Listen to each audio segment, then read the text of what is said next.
하나님께서 오늘 우리에게 주신 말씀 시편 50편 23절 말씀으로 감사에 대한 세 가지 지혜라는 제목으로 하나님 말씀 나누겠습니다. 우리가 보통 중요한 일을 앞두고서 간절한 기도를 드릴 때에 우리가 흔히 쓰는 기도의 표현들이 있습니다. 그 기도의 표현 중에 하나는 바로 이런 것일 겁니다. 주님, 지금 기도하고 있는 이 일이 아주 잘 되어서 하나님께 영광 돌릴 수 있게 해주세요. 이렇게 우리가 기도할 거예요. 예를 들자면 이런 겁니다. 여러분, 며칠 전에 우리 한국에서 대학 수학능력평가 시험 치렀지 않습니까? 그때 제 고등학교 3학년 때 제 과거의 시절도 생각을 하면 이렇게 기도했던 것 같아요. 주님, 좋은 점수 받아서 좋은 대학 들어가서 하나님께 영광 돌리게 해주세요. 그런 기도 충분히 할 수 있을 겁니다. 좋은 직장 들어가서 하나님께 영광 돌리게 해주세요. 그리고 사업이 잘 돼서 하나님, 제가 풍성하여져서 하나님께 영광 되게 해주세요. 그런데 성경에서는 이 시험 잘 보거나 아니면은 합격을 하거나 아니면 돈을 잘 번다거나 아니면은 내가 좋은 직장 다니고 이렇게 내가 뭔가 의지적으로 노력한 일들이 잘 돼서 그 사실이 하나님께 영광이 되었다, 이렇게 말씀하신 내용은 성경에 아무리 찾아봐도 우리는 찾아볼 수가 없습니다. 그러니까 아브라함이 그렇게 많이 하나님께 복을 받고 또한 재물을 많이 얻었고, 이삭도 야곱도 게으른 게 아닙니다. 그분도 엄청 열심히 많이 했습니다. 그리고 나서 풍성하게 열매를 맺고 살았는데 자기가 잘된 것으로 내가 풍성한 것이 하나님께 영광이 되었다, 하나님께 영광 돌렸다, 이런 내용은 성경에 없습니다. 그냥 하나님께서 그들에게 은혜를 풍성히 허락해 주신 것뿐이죠. 그러니까 사람들은 자기 자신이 뭐가 잘 되는 것이, 내가 의지적으로 계획된 것, 소망하는 것들이 내가 품은 뜻이 잘 된 것으로 그것이 바로 하나님께 영광이 되는 줄로 착각을 하고 있습니다. 반대로 사실은 세상에서는 오히려 내가 잘 되는 것이 아니라 내가 포기함으로 인하여서 하나님께 영광이 되는 일이 더 많습니다. 내가 하나님의 의를 위해서 고통받을 때 그것이 더 영광이 됩니다. 고난 중에 자기의 희생을 통해서 내가 얻어야 될 것을 오히려 포기하면서 하나님께 영광이 되는 일들이 오히려 더 많이 있습니다. 그럼에도 불구하고 하나님을 찬양할 때 그것 자체가 주님께 영광이었습니다. 자, 그렇다면 우리가 하나님께 영광을 돌려드릴 때에 내 의지로 내가 뭔가 할 수 있는 것으로 하나님께 어떻게 영광을 돌릴 수가 있을까?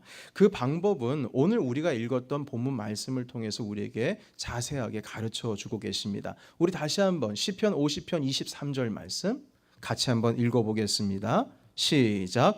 감사로 제사를 드리는 자가 나를 영화롭게 하나니 그의 행위를 옳게 하는 자에게 내가 하나님의 구원을 보이리라. 아멘. 이 말씀에 의하면 하나님께 영광을 돌리는 방법은 간단합니다. 그것은 무엇이냐면 간단하게 말해서 하나님께 감사하며 사는 겁니다. 하나님께 감사하며 사는 자가 나를 영화롭게 하나니, 나를 영광되게 하나니, 어떠한 상황 속에서도 감사하는 자가 바로 나에게 영광을 돌리나니, 이렇게 지금 말씀하시는 겁니다. 자, 사랑하는 여러분, 정말 하나님께 영광을 돌리는 삶을 사시고자 하시는 줄로 제가 믿습니다. 정말 그렇다면 어떤 상황 속에서도 감사하시기를 예수님의 이름으로 축복합니다. 그것이 하나님께 진짜 영광이 된다는 겁니다. 뭘 내가 의지적으로 잘해서 하나님께 영광이 아니고 어떤 상황 속에서도 하나님께 감사할 줄 아는 것이 진짜 하나님께 영광이 된다는 것입니다. 자, 그래서 오늘 바로 그 하나님께 영광 돌리기 위한 감사라고 하는 것에 대한 감사의 세 가지 지혜를 오늘 하나님의 말씀을 통해서 한번 살펴보기를 원합니다. 먼저 첫 번째 이 감사에 대한 지혜는 무엇이냐면, 행복의 가치를 우리 눈에 보이고 우리 눈에 뭔가 손에 잡히는 그것에 행복의 가치를 두는 것이 아니라 보이지 않는 것, 내 손에 잡히지 않는 것에 더 많은 행복의 가치를 두는 것입니다. 대부분 사람들은 행복이라고 하는 것은 많은 것을 소유해야 행복할 수 있다고 생각을 하고 있습니다. 행복이 바로 소유한 크기에 비례한다. 이렇게 생각하는 겁니다. 뭐든지 좀 손에 쥔 것이 많아져야 그래야 행복을 느낀다는 것이죠. 그러나 지금부터 말씀드리는 다음의 이야기를 보면 결코 그렇지 않다는 것을 또한 우리가 알게 됩니다. 미국의 경제학계에 슈바이처라고 불리우는 교수님이 한 분 계십니다. 그분의 이름은 제프리 sak스라고 하는 교수님이신데요. 콜롬비아 대학의 교수님이십니다. 근데 이분께서 2011년도 8월에 컬럼 하나를 쓰셨는데 행복의 경제학이라고 하는 컬럼을 쓰셨습니다. 이분이 주장하는 것은 무엇이냐면 그 각 나라의 그 경제 정책, 경제를 어떻게 운영할 것인가에 대한 그 정책을 국내 총생산 GNP를 지표로 삼아서 국내의 경제 정책을 세운다고 합니다.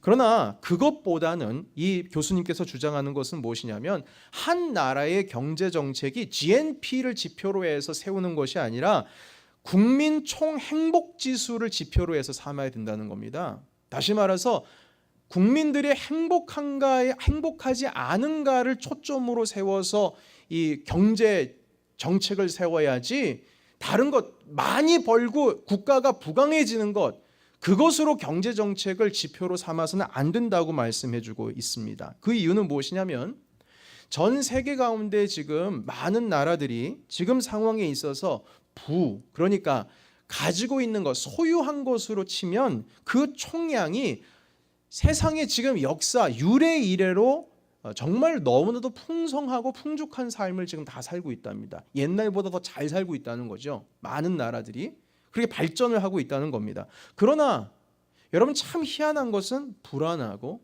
불만이고 불평등하고 안전하지 못하고 이런 것이 더 커지면 커졌지 과거보다요.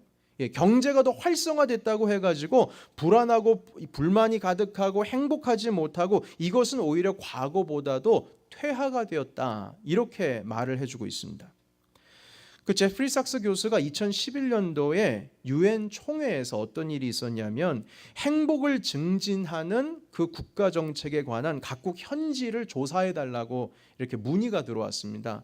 그래서 행복을 기점으로 해서 어떻게 국가가 움직이는지에 대해서 한번 좀 조사를 해달라고 해서 이분께서 위임을 받아서 부탄이라고 하는 나라를 한번 방문을 한 적이 있답니다. 근데 이 부탄이라고 하는 이 나라를 방문한 이유는 그 부탄이라고 하는 나라는 국왕이 다스리는데 국민의 소득을 막 늘리기 위해서 그러니까 부자가 되기 위해서 국가 정책을 세우지를 않고 국민의 행복할 수 있는 것만 골라 잡아가지고 국가 정책, 이 경제 정책을 세우는 것입니다. 결과적으로 2011년도에 행복 지수가 가장 높은 나라로 이 부탄이 선정이 되었는데요. 부탄 1인당 국민 소득이 얼마냐면 2,000불입니다. 그러니까 대한민국이 한 2만 불 조금 넘어가니까 대한민국이 한 10분의 1, 뭐 미국으로 보면은 뭐 20분의 1, 30분의 1이 될 수도 있을 것 같습니다. 그런데 희한한 것은 행복 지수가 가장 높은 나라예요. 다시 말해서 소유가 많아질수록 국민의 행복이 좌지우지된다. 이러한 논리가 무너지는 것이죠. 왜 부탄이 이렇게 될 수가 있었을까? 그들의 경제 정책의 예를 들자면 이렇답니다. 부탄이라고 하는 나라는 인도와 중국 사이에 있는 아주 조그마한 나라인데요. 이 나라는 해발 7,000m 이상 되는 아주 높은 봉우리, 그러니까 산맥들이 많이 있다고 합니다. 그래서 세계 등산객들이 되게 많이 찾으신대요. 그래서 이 부탄에서는 외화, 그러니까 달러를 많이 모아들이기 위해서 이 등산객들을 환영하는 겁니다. 왜냐하면 전 세계 각지에서 만약에 부탄으로 이 높은 산봉우리들을 오르기 위해서 올라면 돈을 쓸 것 아니겠습니까? 그러면 달러가 들어오겠지요. 자, 그렇게 환영을 했는데 그 정책을 2년 만에 폐지를 했다고 합니다. 그 이유는 무엇이냐면 그 부탄의 나라의 90%가 농업에 종사를 하고 있는데요. 농사를 짓는 거예요. 90%가요. 그런데 이분들이 이제 해외에서 등산객들이 막 몰려오니까 농사를 지어야 되는데 자기 집안일을 돌보지 않고 맨날 밖에 나가가지고 포터 역할, 그러니까 가이드 역할을 해주고 산으로 집 나르는 역할만 하는 거예요. 그러니까 아버지가 일단 집 밖으로 나가면 돌아오지를 않는 겁니다. 집 나르느라고요. 그러니까 농민들이 국왕에게 하소연했답니다. 뭐라고 하소연했냐면 국왕님, 우리가 지금 이 달러를 벌어들이는 것도 중요하지만 집안에 아버지가 안 계세요. 아니 돈을 벌어 들이는 것도 좋지만 집안이 돌아가야 되는데 네 농사일 다 누가 합니까? 국왕에게 그렇게 하소연했어요. 여러분 외화가 들어오고 달러가 막 들어오게 되면은 나라가 부강해지고 좋아지는 것 아닐까요? 돈은 더 많이 버는 거잖아요. 그런데 이 국왕이 국민들의 하소연을 듣고 해외 등산객들 입국을 제한시켜 버렸습니다. 그리고 들어오더라도 하루에 200불인가 이상을 꼭 써야 돼요. 그러니까 비싸게 부르는 겁니다. 그러면은 비싸니까 그 나라에 오고 싶습니까? 안 오고 싶습니까? 안 오고 싶죠. 왜냐하면 그 나라에 가면 다른 나라에 있는 산맥을 올라가면 싼 가격에 올라갈 수가 있는데 그 나라만 가면 비싼 돈 주고 산을 올라가야 돼요. 그래서 아예 들어오지를 못하게 만들었어요. 그래서 부탄에는 아직도 7,000m급 그 높은 산봉우리 중에 아무도 오르지 않은 산들이 참 많이 있다고 합니다. 자, 국왕이 이렇게 말했다고 해요. 그 경제학자와 인터뷰 가운데 이런 얘기를 했답니다. 경제적으로 윤택해지고 돈이 많아지는 것을 목적으로, 돈 많아지는 것을 목적으로 하는 생활에는 가족과 함께하는 시간이 희생이 된다는 거예요. 그러니까 그것을 우리나라 사람들은 싫어한다는 겁니다. 그리고 나라가 근대화, 그러니까 막 산업화가 일어나고 돈이 막 유입하게 되면 상대적으로 사람들이 많이 바쁘게 되지요. 그렇게 되면 건강을 해치게 되고 가족들과 있는 시간을 잃어버리게 된다는 거예요. 그래서 부탄은 정책적으로 최대한 근대화의 속도를 늦추겠다. 이게 국가의 정책입니다. 근대화의 속도를 늦추겠대요. 그러니까 눈에 보이는 근대화가 아니라 그것이 중요한 것이 아니고 보이지 않는 소중한 것에 가치를 더 두고 국가의 정책을 세우겠다는 겁니다. 돈은 못 버는데요. 행복은 최고입니다. 돈은 못 버는데. 여러분 그래서 부탄에도 빈부의 격차가 있긴 합니다. 그렇지만 절대적으로 가난한 사람들을 그 동네 마을 공동체가 가만히 내버려 두지를 않는데요. 그래서 부탄에는 노숙자가 없답니다. 아무리 찾아봐도 노숙자가 없대요. 마을에서 책임을 지는데요. 고아원, 양로원 없답니다. 마을에서 책임을 진답니다. 부양할 사람이 없으면 친척이 맡아주고 그런 친척도 없으면 그마저 안 되면 마을에서 보살피는 공동체 문화가 있답니다. 그러니까 나라가 경제적으로는 가진 것이 하나도 없는데 그들 정서 속에는 친구 중요해요. 가족 중요해요. 친척 중요하고요. 연대, 연대적인 것, 신뢰, 공동체 이것이 너무 중요합니다. 그것이 그들을 건강하게 만들고 그들을 아주 행복하게 만든다는 거죠. 저는 이 말씀 준비하면서 저는 얼마나 이 관계라고 하는 것에 대해서 감사하고 살았는지를 다시 한번 좀 돌아보게 되었습니다. 눈에 보이는 것은 아니지만 이게 진짜 우리를 행복하게 해주는 거거든요. 심지어는 이런 논문 연구 결과가 있습니다. 페이스북을 열심히 하시는 분들이 더 건강하고 오래 산대요. 그 의미가 무엇이냐면 이 페이스북 앉아가지고 그 인터넷 뭐 검색하고 친구 이렇게 소식 듣고 하는 게 그것이 앉아서 이렇게 소식 전하고 받고 이런 정도가 아니고요. 그런 라이프를 사는 사람이 오히려 관계를 되게 중요하게 여기고 산답니다. 그러면서 더 건강하고 풍성한 삶을 산다는 것이죠. 여러분 그래서 우리가 얼마나 많이 소유하느냐 이게 중요한 것이 아니고 우리가 얼마나 많이 그리고 깊은 관계를 맺고 살아가느냐 이게 더 중요하다는 것입니다. 여러분 그래서 우리 가족의 관계 그리고 특별히 이 믿음의 관계 주님께서 허락해 주신 믿음 공동체 이 교회 안에서의 깊은 관계 그 눈에 보이지 않는 것에 더 가치를 두고 사는 것 이것이 더 행복하다라고 하는 것이죠. 자 그러나 여러분 무엇보다 어떤 관계보다도요 가장 먼저 사랑하는 여러분 하나님과의 관계를 잘 맺으시기를 예수님의 이름으로 축복합니다. 이게 제일 중요합니다. 네, 제일 중요해요. 진짜 행복은 주님과의 관계 속에서 나오는 겁니다. 거기서 진짜 감사가 시작되는 거예요. 저의 둘째 아이가 이번 주간에 유치원에서 감사해야 하는 제목들에 대해서 쓰는 그 활동을 했다고 합니다. 제 아내가 마침 그 주간이 학부모 참관하는 수업이라서 제 아내가 그 수업 그 클래스에 이제 함께 있었는데요.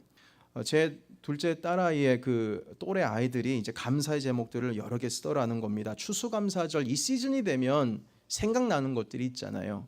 그래서 아이들이 뭐 I'm thankful for pie, thankful for cookies, candies 아니면 thankful for 뭐 house, family, turkey 뭐 이렇게 다 썼다는 거예요. 천천히 이제 하나씩 하나씩 써 내려가는데 제 아이는 이렇게 썼답니다.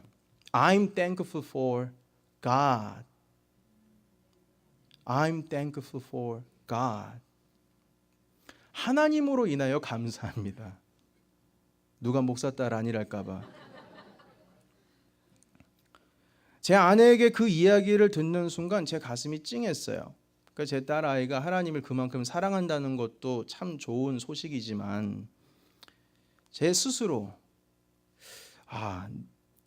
그렇지, 내 주 하나님 그 한 분으로 인하여 감사해야 되는데 내 삶 가운데 있어서 정말로 하나님 한 분만으로 인하여서 감사했던 적이 얼마나 많았었는가, 그런 생각을 한번 정말 해봤습니다. 나는 도대체 뭐 때문에 하나님께 감사하는가? 내 손에 주어진 그거 한두 가지 엉뚱한 곳에서 감사의 제목들을 찾았지, 정말 내가 하나님 안에서 감사의 제목을 찾은 것은 별로 그렇게 많지가 않구나, 이런 생각을 하게 되었습니다. 그래서 제 딸 아이의 잘 쓰지도 못하는 그 문장 I'm thankful for God, 이 페이퍼를 보면서 제가 오히려 감사에 대해서 배웠다니까요. 이것이 감사로 하나님께 영광 올려드리는 방법입니다. 진짜 감사로 하나님께 영광 돌려드리는 방법이에요.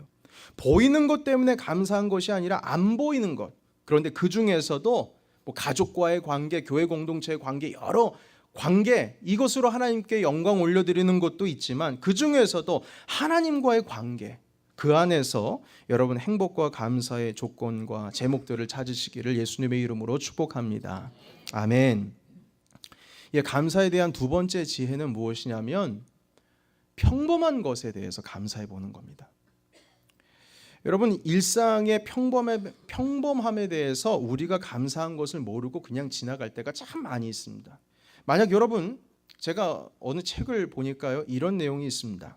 여러분의 냉장고에 먹다 남은 음식이 좀 있고요, 그리고 여러분들께서 지금 옷을 좀 걸쳐 입고 있고, 그리고 잠을 잘 수 있는 지붕이 있는 집에서 지금 살고 있다면 이 세상에 있는 모든 사람들 중에 25%가 누리고 있는 것을 지금 여러분들이 누리고 있는 겁니다. 자, 그러니까 75%는 지금 말씀드린 것, 냉장고에 음식이 있고 옷 걸치고 잠잘 수 있는 지붕이 있는 집에서 이 세 개 중에 하나라도 없는 사람이 75%라는 거예요. 이 세 가지가 다 구비되어 있으면 25% 상위에 속해 있는 사람들입니다. 더 나아가서 은행과 여러분들의 지갑에 돈이 조금 있고, 그리고 어딘가 여러분들께서 돼지저금통이라도 아니면 작은 접시 통이라도 동전들 모아두시는 분들이 있다면 그 사람은 세상에서 8% 안에 드는 사람들이랍니다. 그러니까 8가지 조건들을 다 만족한다면 세상의 8%가 그 삶을 살고 있다는 거예요. 전 세계 인구 70억 명이 살고 있는데 아직도 전기의 혜택을 없이, 전기가 없이 사는 사람들이 20억 명 사람들이 있고요, 집에서 식수시설이 없어서 아무 물이나 마시는 사람들이 10억 명이 있고요, 하루에 just $1, 그 $1로 살아가는 사람들이 12억 명이 있다고 합니다. 그러니까 만약 이게 사실이라면 여러분, 우리의 일상은 다 감사 덩어리예요. 92%가 누리지 못하는 걸 우린 누리고 있잖아요. 여러분, 사실 우리를 둘러싸고 있는 삶을 조금만 그 속을 깊게 들여다보면 누군가에게는 기적과 같은 일인데 우리는 너무나도 평범하게 아무렇지도 않게 누리고 사는 것이 얼마나 많은지 아십니까? 어떤 사람은 사막의 반석에서 물이 터져 나와야 그게 기적이라고 믿지만, 사실 어떤 사람에게 있어서는 사막 한가운데서 물 한 모금 먹는 것으로도 이건 기적이다라고 말하는 사람이 있을 겁니다. 오랫동안 누워 있었던 사람에게는 지팡이 의지해서 걷기만 해도 그건 기적이에요. 여러분, 제가 인터넷에 좀 검색을 하다 보니까 최효선이라고 하는 이름의 장로님께서 글을 쓰신 걸 하나 제가 발견을 했는데요, 그 제목이 되게 웃깁니다. 방귀감사.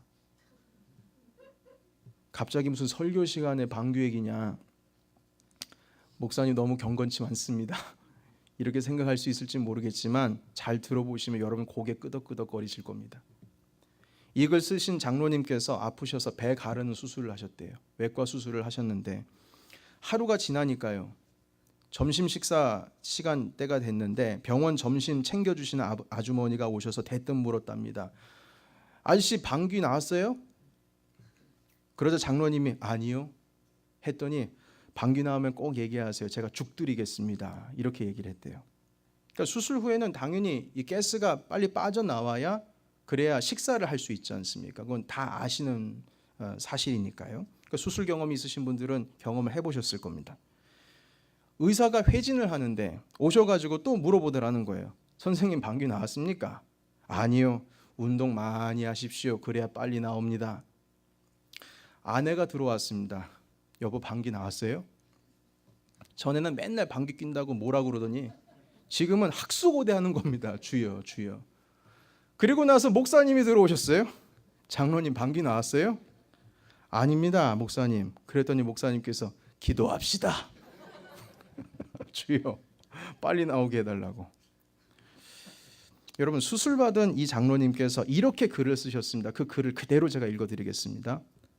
하나님은 우리에게 그 냄새나는 방귀를 괜히 주신 것 같으나 수술하는 사람에게 그 방귀 소리는 새 생명의 신호탄이로다.